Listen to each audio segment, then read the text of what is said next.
ஓம் சிவாய.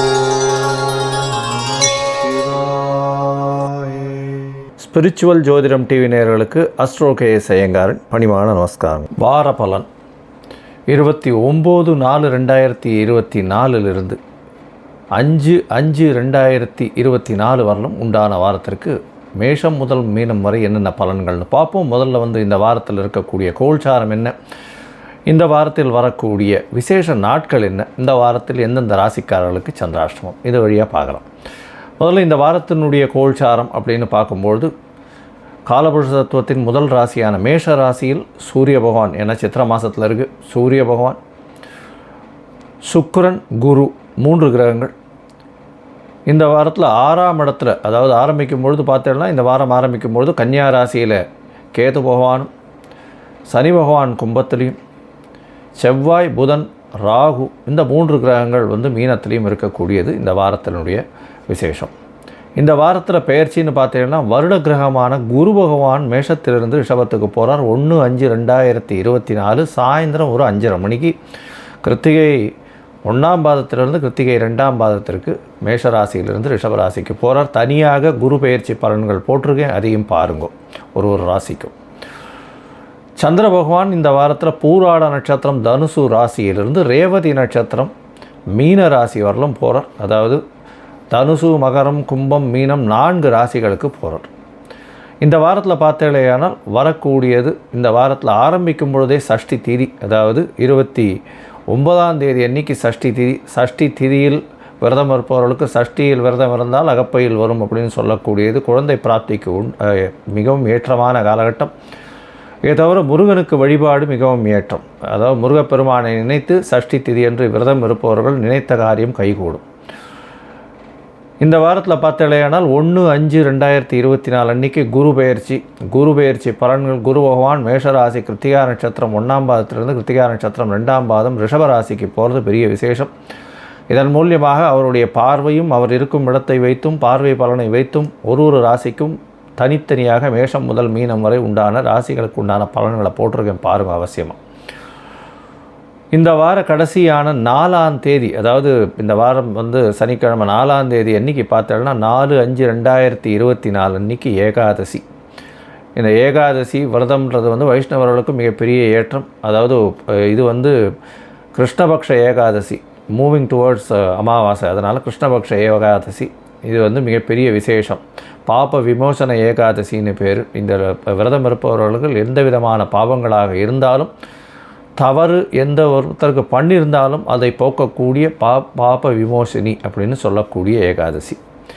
இன்றைக்கி 4/5/2024 அன்றைக்கி பார்த்தோன்னா அக்னி நட்சத்திரம் ஆரம்பம் அப்படின்னு போட்டிருக்கும். அக்னி நட்சத்திரம் அப்படின்னா பரணி 3ஆம் பாதம் அப்படின்னு சொல்லக்கூடிய 3வது பாதத்திலிருந்து, பரணி நட்சத்திரம் 3வது பாதத்தில் சூரிய பகவான் பிரவேசிக்கிற காலத்திலிருந்து ரோகிணி நட்சத்திரம் 2ஆம் பாதம் வரலும், அதாவது கிட்டத்தட்ட 8 பாதங்கள். பரணி 3, 4, கிருத்திகை 4 பாதங்கள், ரோகிணி 2 பாதம், 8 பாதங்கள் சூரிய பகவான் மூவ் பண்ணுற காலகட்டம். கிட்டத்தட்ட ஒரு ஒரு 25-26 நாள் வச்சுக்கோங்களேன். ஏன்னா ஒரு பாதம் தாண்டறதுக்கு 3.2 டிகிரி, ஒரு நாளைக்கு 1 டிகிரி தாண்டுவார் சூரிய பகவான். அதனால் 3 நாளும் 20 நாழிகை அப்படின்னு சொன்னால் 8 மணி நேரம் வரும்.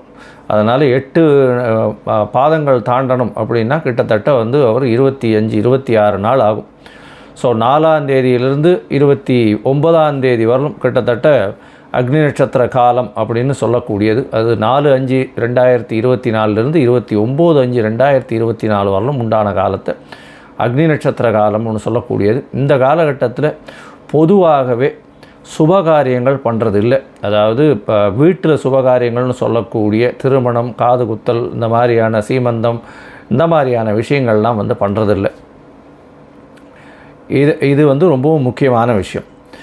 இந்த வாரத்தில் எந்தெந்த ராசிக்காரர்களுக்கு சந்திராஷ்டமம்னு பார்த்தா ரிஷபம், மிதுனம், கடகம், சிம்மம் இந்த 4 ராசிக்காரர்களுக்கும் சந்திராஷ்டமம் வருது. சந்திராஷ்டமம்னா உங்களுடைய ராசிக்கு 8ஆம் இடத்துல சந்திர பகவான் மறைந்திருக்கக்கூடிய காலகட்டத்தை சந்திராஷ்டமம்னு சொல்கிறோம். சந்திர பகவான் மதிகாரகன், மறைந்திருக்கக்கூடிய காலத்தில் மதி மயங்கக்கூடும், தவறான முடிவுகள் எடுக்கக்கூடிய வாய்ப்புகள் உண்டு. அதனால் முடிஞ்ச வரலும் புதிய முயற்சிகளில் ஈடுபட வேண்டாம். வெளியூர் வெளிமாநிலம் பிரயாணம் வேண்டாம். ஒருவேளை நீங்கள் பண்ண வேண்டிய கட்டாயத்தில் இருந்ததே ஆனால் சந்திர பகவானுக்கு உண்டான எளிய பரிகாரம்னு சொல்லக்கூடிய பால், அதாவது பால் இல்லைன்னா நீர் மோர் இதெல்லாம் வந்து தானம் கொடுங்க. ஏன்னா இப்போ வெய்ய காலம் வேறு, நீர் மோர்லாம் வந்து கொடுத்தலையானால் வழிபோக்கர்களுக்கு சந்திராஷ்டமத்தின் தாக்கம் நிச்சயமாக குறையும். சரி, இப்போ மேஷம் முதல் மீனம் வரை 29/4/2024 5/5/2024 வரை உண்டான வாரத்திற்கு எப்படி இருக்குன்னு பார்ப்போம். அதற்கு முன்னாடி என்னுடைய மொபைல் நம்பர் கீழே ஸ்க்ராலிங்கில் போயிட்டு இருக்கோம். உங்களுக்கு அஸ்ட்ராலாஜிக்கல் கன்சல்ட் தேவைப்பட்டதுன்னா எனக்கு காண்டாக்ட் பண்ணுங்க. உங்களுடைய date, time, place of birth, உங்களுடைய நேம், பேரண்ட்ஸ் நேம் அனுப்பிச்சலையானால் உங்களுடைய ஜாதகத்தை போட்டுட்டு அதில் சந்தி இருக்கான்னு முதல்ல பார்த்துட்டு, அதாவது நட்சத்திர சந்தி, பாத சந்தி, ராசி சந்தி, லக்ன சந்தி, எந்த சந்திகள் இருக்குன்றதை பார்த்துட்டு, அதை தவிர வந்து ராகு கேத்துவில் வந்து எந்த கிரகங்களும் அடைப்பட்டிருக்கா இல்லை சேர்ந்து இதுவாகிருக்கா அப்படின்றதையும் பார்த்துட்டு, உங்களுக்கு உண்டான தசாபுக்தி அந்தரம் சூக்ஷ்மத்திற்கு என்ன பலன்கள் அப்படின்றதையும் பார்த்துட்டு, இன்றைய கோல்சார பிரகாரம் எந்த பலன்கள் வருது அப்படின்றதையும் பார்த்து என்னுடைய கட்டணம் என்னன்றதையும் தெரிவிக்கிறேன். அதை போட்டதுக்கப்புறம் நான் உங்களுக்கு அப்பாயின்மெண்ட் கொடுத்து சொல்கிறேன். இப்போது மேஷம் முதல் மீனம் வரை 29/4/2024 5/5/2024 வரை உண்டான பலன்களை. துலாம், சித்திரை, சுவாதி, விசாகம் இந்த 3 நட்சத்திரம் 9 பாதங்களை கொண்ட ராசி. ராசியின் அதிபதினு சொல்லக்கூடிய சுக்கிர பகவான் ராசிக்கு சப்தமத்தில் இருக்கிறது பெரிய விசேஷம். இந்த வாரம் பார்த்தீங்கன்னா உங்களுடைய ராசிக்கு 7ஆம் இடத்துல உங்களுடைய ராசிநாதன் இருக்கிறது, குரு பகவானோடு சேர்ந்து இருக்கிறதும், சூரியன் உச்சம் பெற்று இருக்கக்கூடிய 11ஆம் அதிபதி உச்சம் பெற்று இருக்கக்கூடிய காலகட்டமாக அமைகிறது. 2வது திருமணத்திற்கு பார்த்து கொண்டிருப்பவர்களுக்கு கண்டிப்பாக 2வது திருமணம் ஆகக்கூடிய வாய்ப்புகள் உண்டு. இதில் என்ன ஒரு விசேஷம்னா, செவ்வாயும் குருவும் பரிவர்த்தனை யோகம் பெற்று இருக்கக்கூடிய காலகட்டம். உங்களுடைய ராசிக்கு 6ஆம் இடத்துல வந்து செவ்வாய், புதன் மற்றும் ராகு 3 கிரகங்கள் இருக்கக்கூடிய காலகட்டமாக இருக்குது. இந்த வாரம் பார்த்தீங்கன்னா, அதாவது 29/4/2024 5/5/2024 வரலும் உண்டான வாரத்தில் குரு பகவான் 1ஆம் தேதி அன்னைக்கு உங்களுடைய ராசிக்கு சப்தமத்திலிருந்து 8ஆம் இடத்துல போகிறார். 8ஆம் இடத்துல குரு பகவான் போகிறாரு அப்படின்றது ஒரு பெரிய விசேஷம் இல்லை. இருந்தாலும் 8ஆம் இடத்துல இருக்கக்கூடிய குரு பகவான் உங்களுடைய ராசிக்கு 2ஆம் இடத்தையும் 12ஆம் இடத்தையும் 3ஆம் இடத்தையும் 4ஆம் இடத்தையும் பார்க்கறது பெரிய விசேஷத்தை கொடுக்க போகிறது. இதன் மூலியமாக புதிய வீடு மனை வாங்கக்கூடிய பாக்கியம் நிச்சயமாக உண்டு. உங்களுடைய ராசிக்கு பார்த்தோம்னா 6ஆம் இடம் வலுத்து போயிருக்கு. 6ஆம் இடத்துல வந்து புத பகவான் நீச்சம் பெற்றிருந்தாலும் செவ்வாயும் ராகும் இருக்கக்கூடிய காலகட்டம் அப்படின்றதுனால எந்த ஒரு விஷயத்தையும் நீங்கள் வெற்றிகரமாக முடிக்கக்கூடிய காலகட்டமாக இருக்கும். எதிரிகள் அற்ற நிலை இருக்கக்கூடிய காலகட்டமாக இருக்கும். உங்களுக்கு புதிய பதவி புகழ் அந்தஸ்து கௌரவம்லாம் வரக்கூடிய காலகட்டமாக இந்த வாரம் அமையிறது. இந்த வாரம் பார்த்தீங்கன்னா அதிவேகமாக செல்லக்கூடிய கிரகமான சந்திர பகவான் உங்களுடைய ராசிக்கு, அதாவது 10ஆம் அதிபதி அப்படின்னு சொல்லக்கூடியவர் உங்களுடைய ராசிக்கு 3ஆம் இடத்துல இந்த வாரத்தை ஆரம்பிக்கிறார். 30ஆம் தேதி காலத்தால் ஒரு 8:30 மணி வரலும் இருக்கக்கூடிய சந்திர பகவான் 3ஆம் இடத்துல முயற்சி ஸ்தானத்தில் குரு பகவானின் பார்வையில் இருக்குது. அதற்கு பிறகு வந்து உங்களுடைய ராசிக்கு 4ஆம் இடத்துக்கு போகிற 2ஆம் தேதி ஒரு 11:30 மணி வரலும் மத்தியானம் இருக்கார். உங்களுடைய தாயின் உடல்நிலையில் நல்ல ஒரு சீரான மாற்றம் இருக்கும். தந்தையின் உடல்நிலையில் ஏற்றம் இருக்கக்கூடிய காலகட்டமாக இருக்கும். படிக்கக்கூடிய மாணவர்களுக்கு வெற்றி வரக்கூடிய வாய்ப்புகள் நிச்சயமாக உண்டு.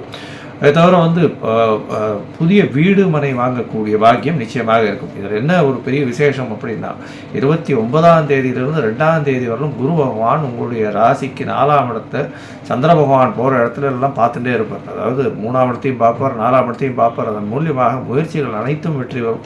தாயின் உடல்நிலையில் நல்ல ஒரு ஏற்றம் இருக்கக்கூடிய காலகட்டமாக அமைய போகிறது. உங்களுடைய ராசிக்கு 5ஆம் இடத்து சந்திர பகவான் போகிறார். 10ஆம் அதிபதி ஒரு கேந்திராதிபதி ஒரு திரிகோணத்துக்கு போகிறது பெரிய விசேஷம். 10ஆம் இடத்துக்கு போகக்கூடிய, அதாவது 5ஆம் இடத்துக்கு போகக்கூடிய சந்திர பகவான் புனர்பியோகத்தை அடைகிறார். புனர்பியோகம் அப்படின்றது வந்து சந்திர பகவான் அதிவேகமாக செல்லக்கூடிய கிரகம். அதை தவிர சனி பகவான் மெதுவாக செல்லக்கூடிய கிரகம். அதனால் பார்த்தாலேயானால் ஒன்றுக்கு ஒன்று வந்து ஒருத்தர் வேகமாகவும் ஒருத்தர் ஸ்லோவாகவும் போகிறதுனால ஒன்றுக்கு ஒன்று முரண்பாடு அதிகமாக இருக்கக்கூடிய காலகட்டம். இருந்தாலும் உங்களுடைய 10ஆம் அதிபதினு சொல்லக்கூடிய ஒரு 5ஆம் இடத்துல இருக்கும்போது உங்களுக்கு புதிய பதவி புகழ் அந்தஸ்து கௌரவம்லாம் வரும். ஏன்னா 5ஆம் அதிபதி ஆட்சி பெற்று உங்களுடைய